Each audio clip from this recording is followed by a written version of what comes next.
ថ្ងៃនេះខ្ញុំមកធ្វើការតេស្តជាមួយនឹងដុំតម្លៃថ្មីរបស់តៃវ៉ាន់ចូលស្តុកយូរថ្ងៃហើយប៉ុន្តែខ្ញុំអត់មានពេលធ្វើវីដេអូហើយនឹងតេស្តរសជាតិខ្លួនឯងអញ្ចឹងពេលដែលខ្ញុំតេស្តរសជាតិខ្លួនឯងហើយទើបខ្ញុំយកមកលក់ណែនាំជូនបងអញ្ចឹងឥឡូវហ្នឹងគឺមានស្តុកហើយសម្រាប់ដុំតម្លៃតៃវ៉ាន់នេះមួយដុំនេះ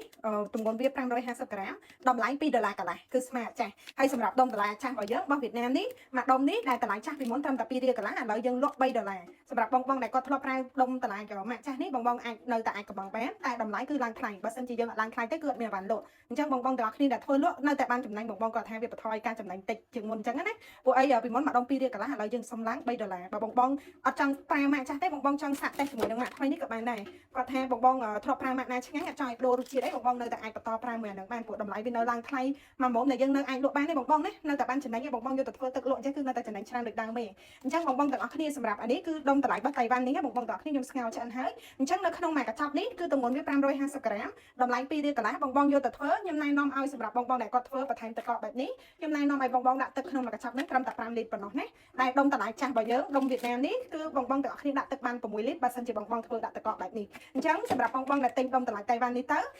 មួយកញ្ចប់ហ្នឹងដាក់ទឹក5លីត្របន្ថែមទឹកកកបែបនេះគឺផ្អែមល្មមឆ្ងាញ់ឬក៏បងអាចដាក់ដល់ត្រឹម5លីត្រកន្លះកុំឲ្យលោតដល់6លីត្រកាលណាតែ6លីត្រអាចយើងថែមទឹកកកបែបនេះគឺអាចនឹងរៀងសាបដែរអញ្ចឹងអត់ឆ្ងាញ់ទេបងណាពេលធ្វើបន្ថែមអំបិលបន្តិចជាការស្រេចហើយបន្ថែមមួយលឹកតែយើងអត់មានបន្ថែមស្ករបន្ថែមអីទៀតទេអញ្ចឹងបញ្ជាក់ជូនបងសម្រាប់ដុំតម្លៃតៃវ៉ាន់នេះមួយកញ្ចប់បន្ថែមទឹកកកបែបនេះ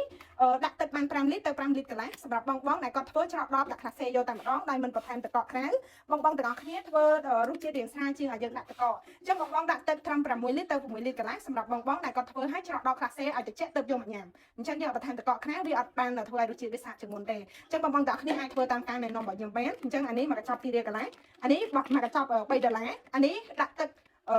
បាន5លីត្រទៅ6លីត្រហើយអានេះដាក់ទឹក6លីត្រទៅ8លីត្រអញ្ចឹងសម្រាប់បងដែលត្រូវការកម្លាំងជាមួយនឹងដុំតម្លៃយកទៅធ្វើលក់អីគឺបងអាចតាក់ទងមកបានអាចសាករសជាតិថ្មីបាន